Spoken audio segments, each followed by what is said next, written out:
stand as a people with one song, with one voice.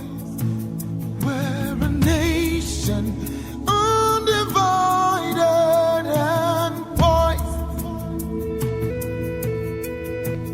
We will take a stand and build our land in faith to defend what is ours. Hi, welcome to another episode of our program, Inside the Leader's Mind. I'm always glad to have you. Remember to always leave a comment. We appreciate your feedback. Thank you. Today, I want to specifically address young Nigerians, especially those who not only complain about where we are as a nation, politically and economically, but would really like to do something about it. Let's begin. Charles de Gaulle, the French army officer and statesman who led the French resistance against Nazi Germany in World War II and was later president of France from 1959 to 1969 when he resigned, once said, "Politics is too important to be left to the politicians." This statement, when you look at it from the point of view of de Gaulle being a military officer, is one of the justifications on which basis military juntas overthrow civilian governments. But when you look at it another way, from the point of view of a people who have been disappointed over and over again by their political leaders, it takes on new meaning. It means that if you take your citizenship seriously enough, if you care enough about your rights and obligations as a citizen, if you understand that the quality of life you live in the nation where you are depends to a great extent on the quality of the political class, the quality of leadership it offers, and the quality of the political economic decisions that political class takes, you will know that you cannot afford to leave politics to the people we traditionally refer to as politicians. You will realize you who think you are not a politician must get involved in politics. You will realize that you cannot limit your participation in politics to serving as unpaid WhatsApp status, Facebook and Twitter soldiers for politicians from your ethno-religious or ideological group. You will realize that even casting your vote during elections is an extremely ineffectual strategy to create the Nigeria you want to be proud of. All our lives in this country, we have complained that the politicians are rogues who have no interest in our welfare. We have even traced our political history to prove that it is the same political class that has been ruling Nigeria since independence. When we see a new face, he or she is more often than not a descendant of one political dynasty or the other. They seem to have a stranglehold on Nigeria, and even though they are aging fast, they don't seem ready to let go anytime soon. Enter the not too young to run campaign. The old guard came out vociferously in support of the drive. But since its birth and slow death, we have seen very few young ones allowed into the political space. This is why, when by some inexplicable stroke of luck on the part of the beneficiary, we see a young person join any of the political races or is nominated commissioner or something, the newspapers and social media go crazy, harping on the news over and over, and the party chairman or governor under whom such an unusual thing happens gets trailer loads of praise for having one young blood among the myriad of gerontocrats that surround him. Here is the core of my message to you, young Nigerians, who have a passion for the transformation of this country, who are not content with complaining, but wish they could do something tangible about the quality of leadership in this country.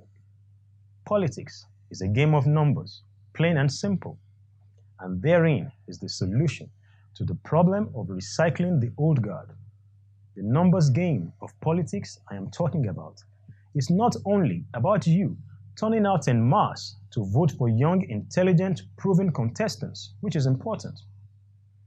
But that alone won't work because they first of all have to win primaries, and they often don't even get put forward for primaries, not to talk of them standing for election on the party's ticket.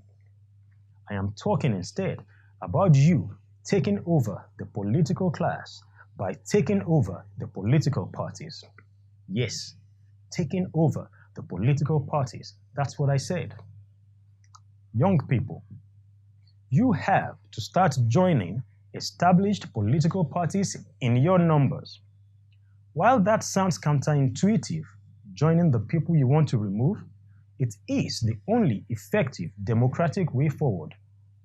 Starting your own political parties would seem the way to go, but it won't work. And if you look at our recent political history, specifically the 2019 elections, you will realize that I am right. Your party will suffer from the lack of national spread and appeal and pure lack of resources necessary to play the game. Your goal is to be the yeast in the flour, slowly but surely taking over. It is to begin and sustain the process of crowding out the old guard and their dynastic following.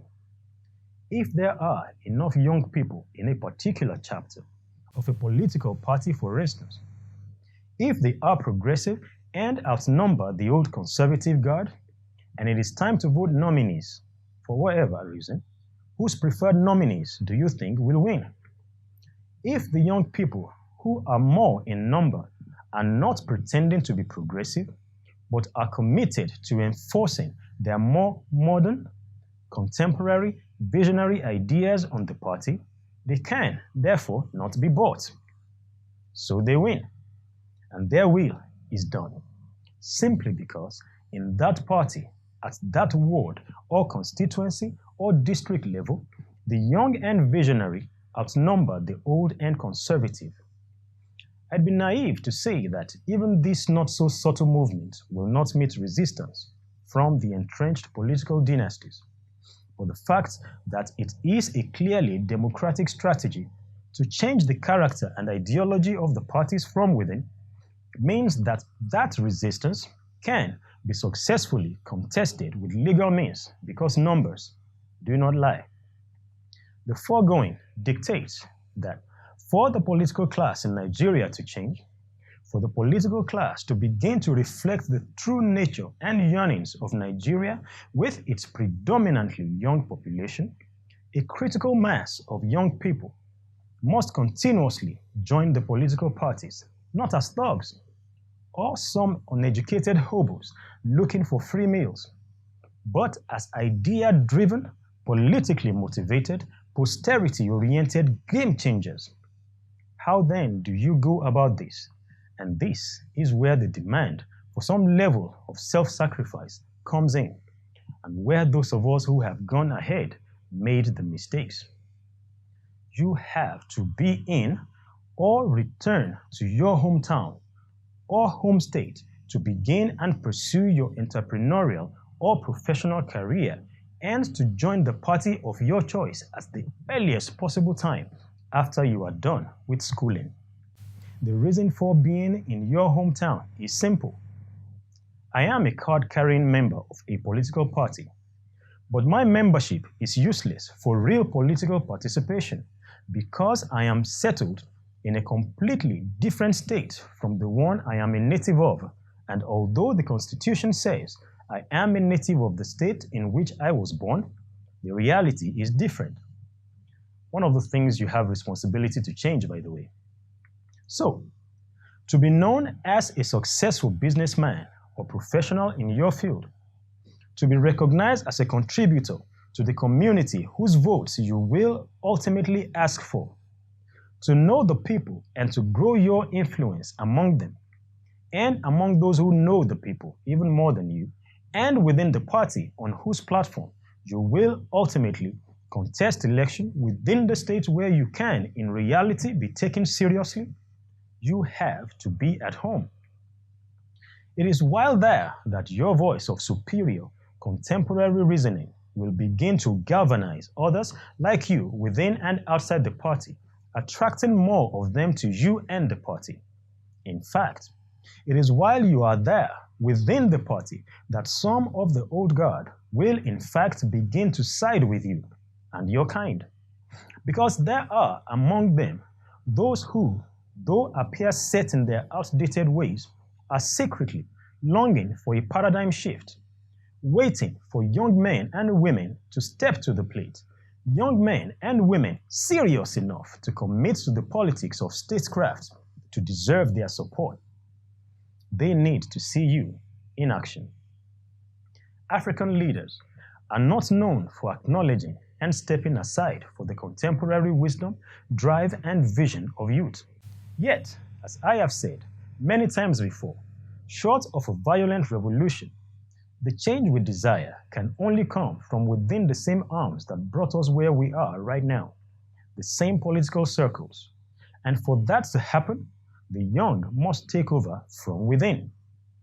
Do not be deceived. The core old guard does not truly care about putting young people in power. All the touted support you see and hear are for nothing more than social media mileage. So unbelievable is their death grip on power that Mo Ibrahim once asked at an international forum if they were not crazy. The world is gradually handing over power to the young. The young have to be in places where power can be handed over to them. They say decisions are made by those who show up, that the world is run by those who show up. I say, power can only be given to those who show up. Young people, show up where it matters, in the political parties.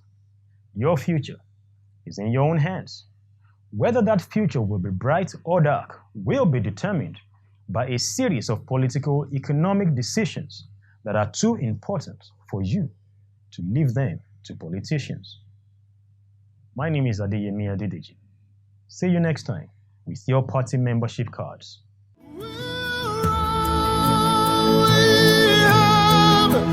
We'll defend our land.